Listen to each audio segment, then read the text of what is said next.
오늘은 길 위에 선 당신에게 라는 제목으로 말씀을 전합니다. 저는 약간 이제 단점이라고 하면 단점이라고 할 수 있는 부분이 어떠한 것이냐면 약간 좀 귀가 있어요. 막 이러진 않는데 약간 있어요. 누가 이거 좋다고 하면은 요거 하고 또 저거 좋다고 하면은 좀 저것을 또 하는 경우가 있습니다. 이런 성격이 참 안 좋을 때는 언제가 있느냐면 먹을 것 정할 때가 참 힘들어요. 여러분들도 이런 경험 하신 적 있습니까? 이걸 먹고 싶기도 하고 또 저것도 먹고 싶기도 하고 그래서 뭘 먹을까 고민을 하다가 결국에만 이상한 거 먹고 그러던 적이 있습니다. 우리가 삶을 살아가면서 많은 선택을 하게 되어지지요. 한 연구에 의하면 사람들이요 하루에 몇 번의 선택을 하고 있는가 라는 것을 조사를 했어요. 한 몇 번 정도 우리가 하루에 선택이라는 것을 몇 번 할까요? 대충 좀 많아요. 한 몇 번 정도 할까요? 하루에 10,000번? 예를 들어서 제가 방금 전에 신발을 여기다 벗을까? 저기다 벗을까? 이거 조금 이렇게 삐뚤게? 아니면 그냥 이렇게 똑바로? 이런 것까지 하나하나까지 다 세워서 몇 번? 약 70,000번. 아침에 일어나서 잘 때까지 약 70,000 번의 결정을 내린다라고 이야기를 해요. 이거는 작은 결정부터 큰 결정까지 모든 다양한 결정을 이제 할 때 이렇게 많은 숫자의 이제 결정을 하게 되어진다라고 이야기를 합니다. 그래서 우리 선택은 의식적으로나 또한 무의식적으로나 우리가 많은 선택을 우리의 인생 속에서 하게 된다라는 것을 우리가 보게 됩니다. 이렇게 많은 고민과 또한 많은 선택 속에서 우리는 가장 중요한 선택을 해야 하는 순간이 있어요. 가장 중요한 순간. 그 순간은 바로 우리가 어떠한 길을 갈 것인가 라는 그러한 선택입니다. 여러분 혹시 프랭크 시나트라라는 가수 아십니까? 외국 가수 중에? 아니면 엘비스 프레슬리. 이들이 부른 팝송 중에 유명한 팝송 하나가 My Way라는 그런 팝송이에요. 제목에 그 노래입니다. 그 가사가 이렇습니다. 어떤 가사이냐? 친구여, 분명히 말할게. 나는 내가 확신하는 나의 이야기를 말이야. 난 풍성한 삶을 살았다고. 모든 곳을 여행했지만 그 이상 그보다 훨씬 중요한 건 내 방식대로 했다라는 거야. 모든 시련에 맞서서 당당하게 섰어. 내 방식대로 말이야. 이런 가사의 노래를 하게 됩니다. 자, 이 노래만큼 미국을 잘 표현한 노래가 없어요.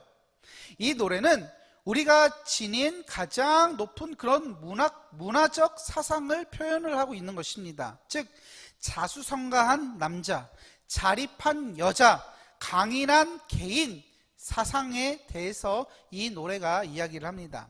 My way, 내 길, 나의 길.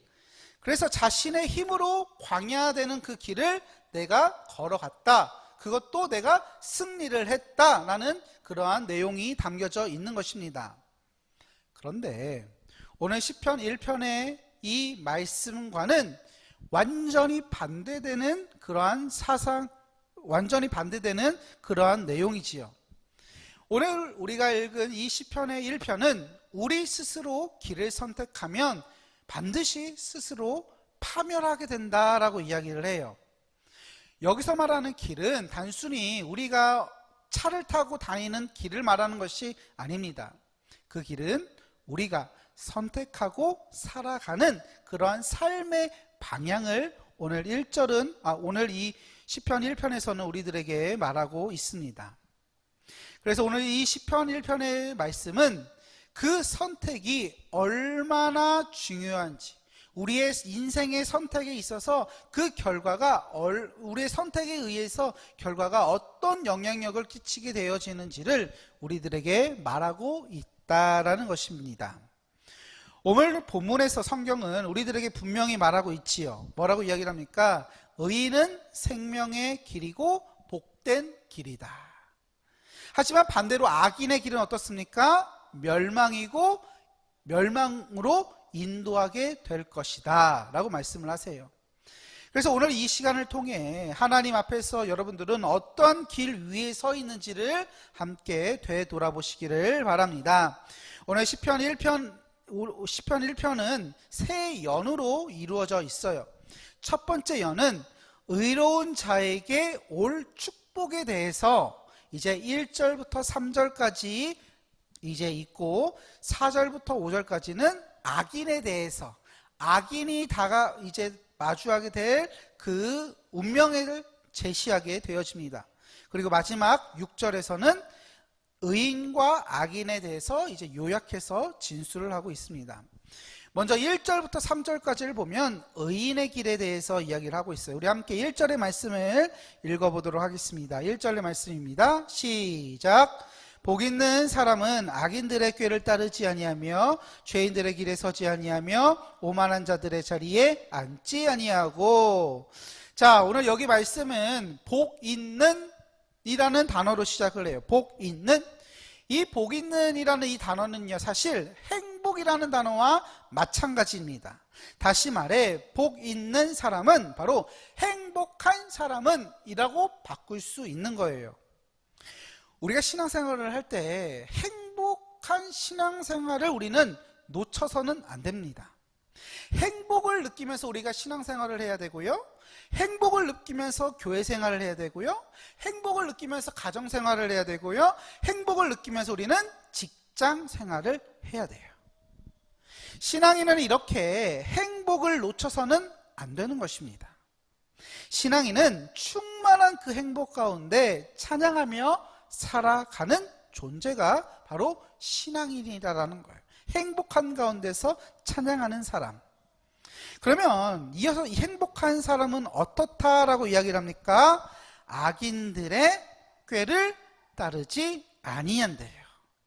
또 뭐라고 이야기합니까? 죄인들의 길에 서지 않는대요. 그리고 뭐라고 이야기합니까? 오만한 자들의 자리에 앉지 않는다. 악인들의 꾀를 따르지 않고, 야 이리 와봐 같이 한번 해보자, 이걸 따르지 아니하고 죄인들이 투벅투벅 걸어가는 그 길 가운데 서지 아니하고 오만한 자들의 자리에 앉지 아니한다 라고 이야기를 합니다. 그런데 여기서 우리가 주목할 것은 복 있는 사람은요, 단수예요, 복수예요? 한 명이에요, 여러 명입니까? 한 명이에요, 여러 명이에요? 복 있는 사람 몇 명? 복 있는 사람, 여기 복 있는 사람, 사람들이라고 이야기를 해요, 사람을이라고 이야기를 해요. 사람은 즉 몇 명을 이야기합니까? 한 명을 이야기를 해요. 그런데 여러분들 보세요, 복 있는 사람은 한 명이죠, 단수지요. 그런데 악인들은 몇 명이에요? 여러 명이에요. 여러 명. 악인들의 꾀를 따르지 아니하며 또 죄인들의 길에 서지 아니하며 또 뭐라고 이야기합니까? 오만한 자들의 자리에 앉지 아니한다. 여러 명이에요, 여러 명. 복 있는 사람은 딱 단수 한 명을 이야기를 하는데, 악인들, 죄인들, 오만한 자들은 여러 명을 이야기한다라는 것입니다. 이것은 무엇을 의미하는 것입니까? 바로 한 사람의 신앙인으로서 살아가는데, 이 한 사람이요, 여러 명의 악인들이 속해져 있는 그곳에서 살아간다라는 거예요. 여러 명의 악인들이 살아가는 이 세상에서 살아가는 한 명의 복 있는 사람, 행복한 사람이다라는 거예요. 여러분들, 사람이요, 악을 지으는 것은 너무나도 쉽습니다. 그렇기 때문에 악을 짓는 사람들이요 많다라는 거, 이 세상에. 그 악인의 길을요 너도 나도 간다라는 거예요. 많은 사람들이 지금 어디의 길로 가요? 악인들이 가는 그 길로 지금 가고 있다라는 거예요.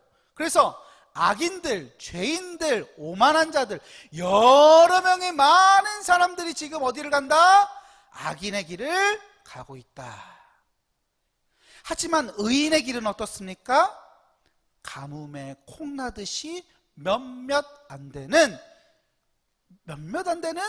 단수 한 명의 사람들이 간다라는 거예요. 왜 그렇습니까?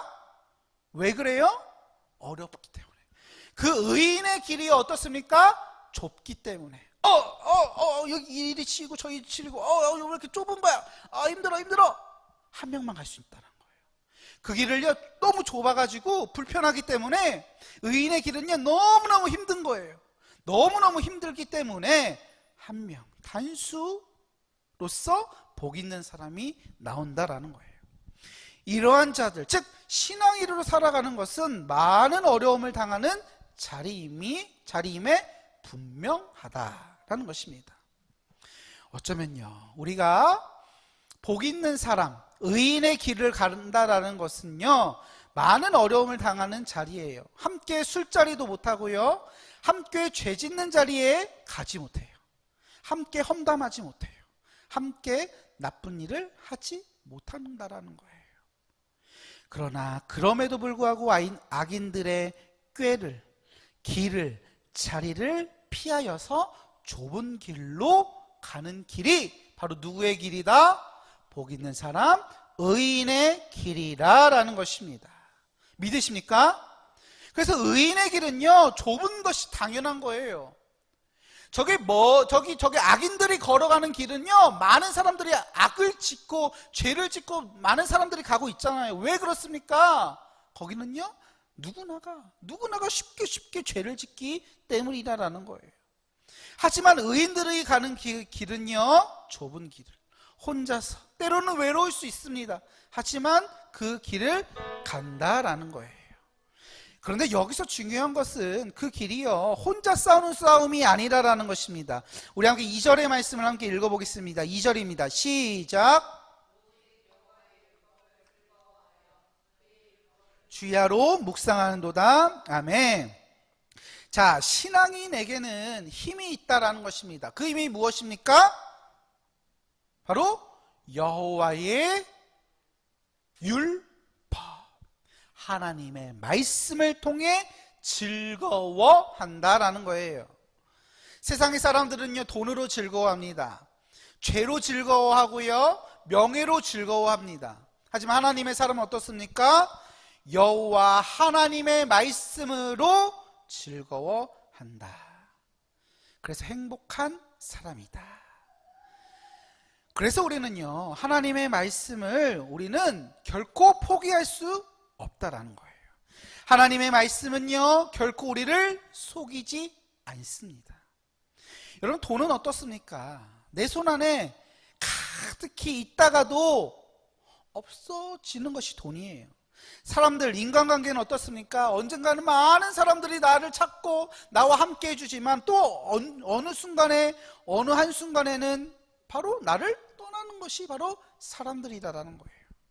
하지만 말씀은 어떻습니까?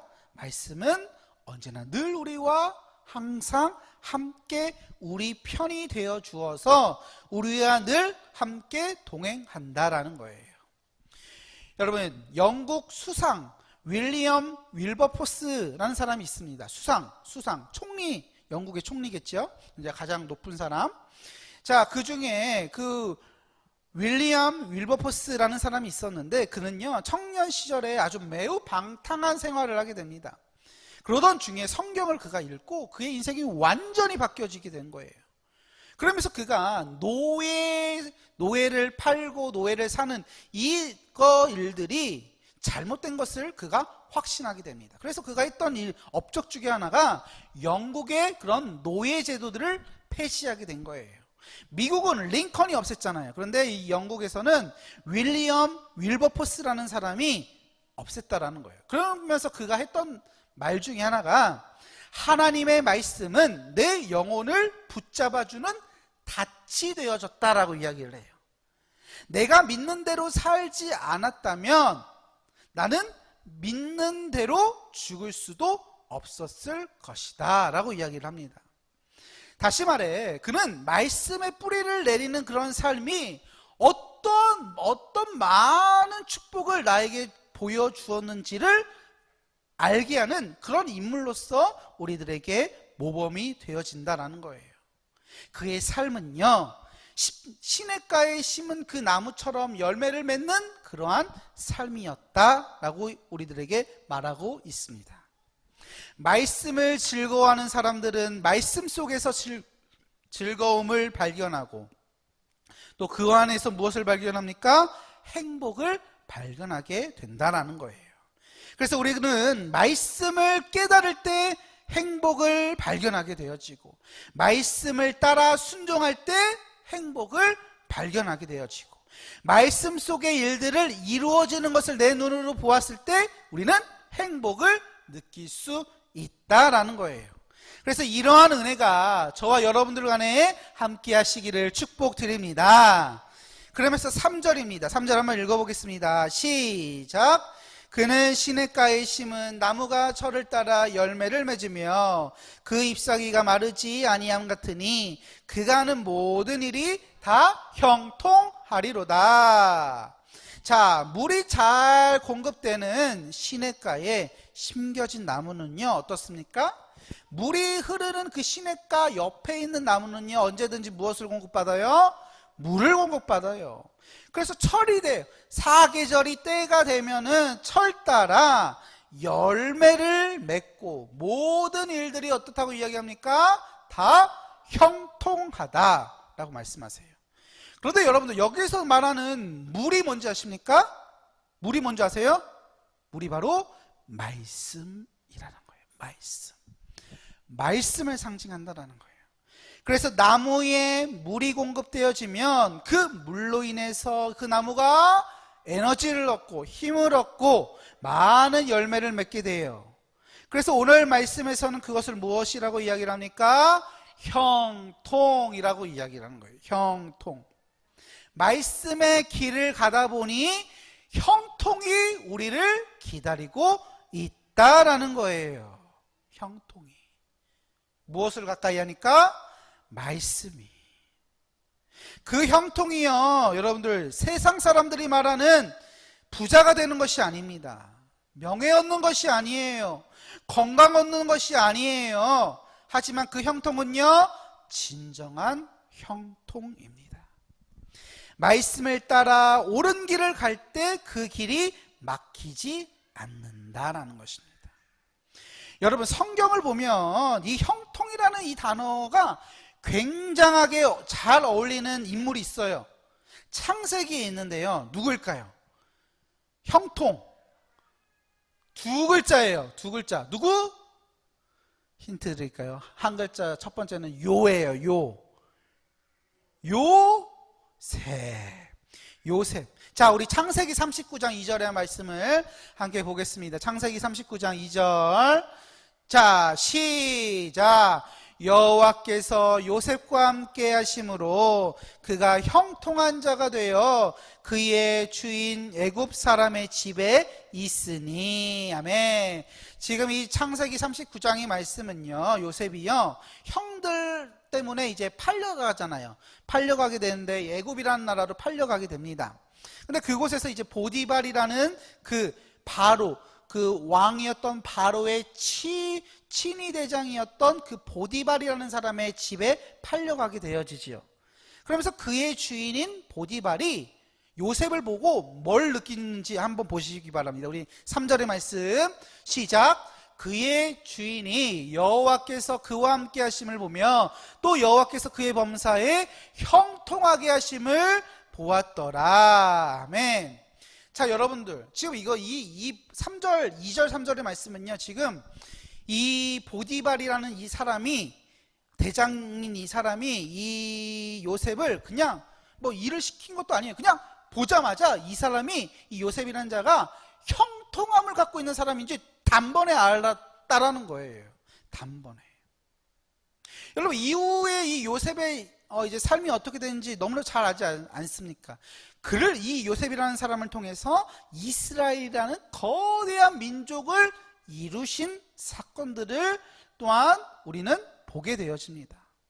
그 역할 중에서 바로 이 요셉이라는 사람이 얼마나 놀라운 일들, 이 형통함을 얼마나 이 성경에서 보여주었냐라는 거예요. 그의 형통함이요 누가 보았습니까? 이방인이었던 자신의 주인인 보디발이 이 요셉을 통해 형통함이라는 것을 직접 보았다라는 거예요. 그만큼 그 사람은, 이 요셉이라는 사람은 형통함을 가진 자였다라는 거예요. 여러분, 오늘 본문으로 다시 넘어와서 어떨 때 우리가 이 형통함을 있다라고 이야기를 합니까? 무엇을 통해서? 말씀을 통해서. 말씀을 따라 옳은 길을 갈 때 그 길이 막히지 않고 형통함을 얻는다. 이렇게 해서 우리가 3절까지 이 복 있는 사람, 의인의 길에 대해서 이야기를 했고, 4절부터는 악인들에 대해서 이야기를 해요. 악인들. 자, 4절을 보니까 악인들을 뭐라고 표현을 하냐? 속이 빈 껍질이라고 이야기를 해요. 속이 빈 그 껍질, 나는 겨와 같다라고 이야기를 해요. 속에 아무것도 없는, 그냥 겉에만 멀쩡하게 껍질만 남아있는 그러한 나는 겨와 같다라고 이야기를 합니다. 의인은 시냇가에 심은 나무지만 악인은 바람에 날아가는 겨와 같다라는 거예요. 그들의 길은요, 화려하고 누가 보아도 훨씬 좋아 보이는 길입니다. 저 사람, 저 사람들 어디 가는 거야? 어디 가는 거야? 와, 야, 이 많은 사람들이 저길로 가네. 야, 저기 뭔가 있나 보다. 훨씬 좋아 보이는 길 같아요. 그래서 많은 사람들이 그 길을 갑니다. 누구나 탐낼 만한 그 길을 갑니다. 하지만 그 길은 영원한 진리가 되는 말씀의 물을 전혀 먹지 못해서 속이 텅 빈 껍질밖에 남지 않았다. 바람에 나는 겨와 같다라고 이야기를 해요. 그래서 바람이 후 불면 어떻게 됩니까? 그게 모두 다 훨훨 날아간다. 그게 누구예요? 바로 악인들이 바로 그런 존재다라고 이야기를 합니다. 그러면서 5절입니다. 5절을 보니까 악인들은 심판을 견디지 못한다라고 이야기해요. 심판을 견디지 못한다라는 거예요. 말씀이 우리들에게 어떤 역할을 합니까? 우리가 말씀을 보면 무엇을 느낍니까? 우리의 삶을 돌아보게 해주죠. 야, 나는 이렇게 살았는데 말씀을 보니까 이렇게 살면 안 되겠구나. 하나님의 마음이 이런 마음이겠구나. 나도 하나님의 마음을 닮아서 나도 이렇게 살아야 되겠구나. 우리의 삶과 우리의 행동들을 돌아보아요. 또 우리의 마음을 밝혀주시고, 또한 그 말씀은 우리의 상처난 부분들을 치유하시고, 골마 썩어지고 있는 부분들이 어떠한 부분인지를, 또 죄로 물들어 있는 부분이 어떠한 부분인지를 하나님의 말씀으로 살펴주시고 우리로 하여금 깨닫게 하신다라는 거예요. 다시 말해, 말씀이라는 조명을 우리들에게 밝혀셔서 우리의 삶의 기준을 잡아주신다라는 겁니다. 그런데 세상의 사람들은 어떻습니까? 말씀이 없으니까 기준이 없는 거예요. 기준이 없어요. 기준이 없다라는 것은 자기 마음대로 살아간다라는 겁니다. 마음대로 살아요. 평생을 마음대로 살아요. 내가 하고 싶은 대로 다 하면서 삽니다. 그런데 죽어서 심판의 때가 되어졌을 때 무방비 상태로 무방비 상태로 악인들은 심판을 받게 되어지고 그 심판을 견디지 못하게 된다라는 거예요. 말씀을 따라 산 그 삶은 심판의 때에 열매가 가득하지만 말씀 없이 산 사람은 심판의 때에 견디지를 못하는 거예요. 그래서 바람에 나는 겨와 같이 훨훨 힘없이 날아가는 존재가 바로 악인들이라고 이야기합니다. 세상에서 멀쩡해 보였고 그렇게 좋아 보였던 모든 것들이 다 힘없이 무너지게 된다는 거예요. 거짓된 삶이 드러나게 되는 것입니다. 결국 그들은 어떻습니까? 그 죄인들이 의인들의 모임에 들어가지 못하리로다. 여기서 말하는 의인들의 모임은 어디입니까? 천국에 들어가지 못한다라는 거예요. 하나님 나라의 백성으로 살아가지 못한다라는 것입니다. 세상에서 그들은 교회를 전혀 부러워하지 않고 하나님의 말씀을 조금도 들으려고 하지 않아요. 그러나 그때, 즉 심판의 때에는 그것이 얼마나 어리석었던 일인지를 그들이 깨닫게 되어진다는 거예요. 세상의 사람들은 세상이 말씀대로 살아갈 때 행복하다라고 말할 것입니다. 하지만 그 행복은요, 심판을 견디지 못하는 행복이에요. 그것이 바로 세상에서의 행복이에요. 여러분들, 마약하는 사람 보신 적 있어요? 마약하는 사람들? 마약하는 사람들이요, 마약을 딱 하고요, 표정이 어떻습니까? 막 행복해요. 내가 못하는 것을 이 마약의 힘을 빌어서 내가 막 할 수 있다라는 자신감도 생기고 막 행복해요. 그런데 여러분들, 마약을 먹고 마약하는 주사를 맞고 행복한 표정을 짓고 있는 사람을 향해서 우리가 진짜로 행복한 사람이라고 우리가 이야기할 수 있습니까? 이야기할 수 없어요. 세상의 사람들은요, 행복을 위해서 살아갑니다. 하지만 가장 중요한 순간에 그들은요, 행복하지 못한다라는 거예요. 아니, 이 세상에서 느꼈던 행복이라는 것도 사실은 행복이 아니었음을 그들은 느끼게 될 것이라는 거예요. 내가 그곳에서 내가 행복했던 그 추억들이 있는데, 그게 행복이 아니었었구나. 그거는 행복이라는 것의 그 세 발의 피에도 세 발의 피도 안 되는 정말 하찮은 것이었구나 라는 것을 그들이 깨닫게 되어진다라는 거예요. 그들은 의인들의 모임에 들어가지 못하고 하나님 나라에 들어가지 못하며 그것이 행복이 아니었음을 그들은 깨닫게 되어진다라는 것입니다. 그래서 우리는요, 참된 행복을 우리는 찾고 그 참된 행복을 누리는 저와 여러분들이 되어야 될 줄 믿습니다. 그러면서 마지막 6절에 우리들은 성경 말씀을 우리들에게 이렇게 이야기합니다. 6절의 말씀입니다. 시작. 무릇 의인들의 길은 여호와께서 인정하시나 악인들의 길은 망하리로다. 아멘. 의인의 현재의 삶은 때때로 힘들 수 있어요. 하지만 하나님은요, 그들의 삶을 인정해 주실 것입니다. 그리고 어려운 순간에 주님은요, 보호해 주세요. 그러나 악인의 길은 어떻습니까? 악인의 길은 망한다. 말씀하세요.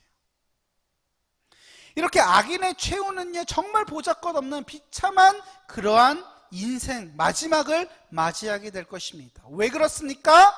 하나님의 말씀이 없기 때문이다라는 거예요. 하나님의 말씀이 없기 때문에. 여러분들은 행복하십니까? 여러분 행복하세요? 다시 한번 질문합니다. 말씀으로 여러분들은 행복하십니까? 여러분, 돈 때문에 행복한 것은요, 진짜 행복한 게 아닙니다. 건강한 것 때문에 행복한 것은요, 진짜 행복한 것이 아니에요. 자식 때문에 행복한 것은요, 진짜 행복이 아닙니다. 우리는 말씀 때문에 행복해야 진짜 행복한 사람인 줄 믿습니다. 그래서 저와 여러분들은요, 하나님의 말씀과 가까워져야 한다라는 거예요. 말씀 읽으라 라고 하면 시간이 없다라고 말씀하시는 분들이 있어요. 그래도 우리가 시간이 없어도 시간이 없을수록 우리는 하나님의 말씀과 더욱더 가까워져야 한다라는 거예요. 신앙생활을 함에 있어서도 신앙생활을 열심히 해요. 하지만 그 마음 가운데 행복이 없다. 난 신앙생활을 하는데 여전히 나는 우울하고 여전히 나는 자신감이 없고 여전히 나는 너무나도 힘들고 괴롭다. 왜 그런지 아십니까? 말씀을 읽지 않고 말씀대로 살지 않기 때문이라는 거예요. 말씀대로 살아야 하는데 말씀을 읽지 않으니까 하나님이 뭐라고 말씀하시는지를 우리가 못 알아듣는 거예요. 그러니까 바람에 나는 겨와 같이 우리의 마음이 휘날린다라는 거예요. 어디에 내 마음을 둬야 하는지 모르고 계속 휘날리는 거예요. 바람이 여기로 불면은 저기로 가고, 저기로 불면 여기로 오고, 계속 휘날린다라는 거예요. 여러분, 우리는 하나님의 말씀을 주야로 묵상할 수 있어야 한다라는 것입니다. 하나님의 말씀으로 우리가 살아갈 때 우리는 진정한 행복을 누릴 수 있는 것입니다. 사랑하는 성도 여러분, 하나님은 우리의 길을 보고 계세요. 그 길이 좁더라도 말씀에 뿌리를 두고 하나님과 동행하는 길이라고 한다면 반드시 그 길은 열매를 맺고 복된 삶이 될 것입니다. 여러분들은 어떠한 길로 가고 싶으십니까? 의인의 길입니까? 아니면 넓은 악인의 길이십니까? 하나님의 말씀이 여러분들의 발을 인도하고 계십니까? 혹시 잠시 우리가 방향을 잃고 방황하고 있다고 한다면 오늘 이 시간 다시 주님께로 우리의 시선을 옮기고 다시 그 길로 걸어가는 저와 여러분들 되시기를 축복드립니다. 그래서 하나님은 오늘도 우리를 기다리시면서 이렇게 말씀하세요. 시편 32편을 보니까 내가 내 갈 길을 가르쳐 보이리니 너를 주목하여 훈계하리라. 내가 너의 갈 길을 너가 가야 할 길을 보여주고, 너가 혹시라도 다른 길로 샌다면 내가 너를 주목했다, 내가 너를 훈계하겠다 라고 주님은 우리들에게 말씀하십니다.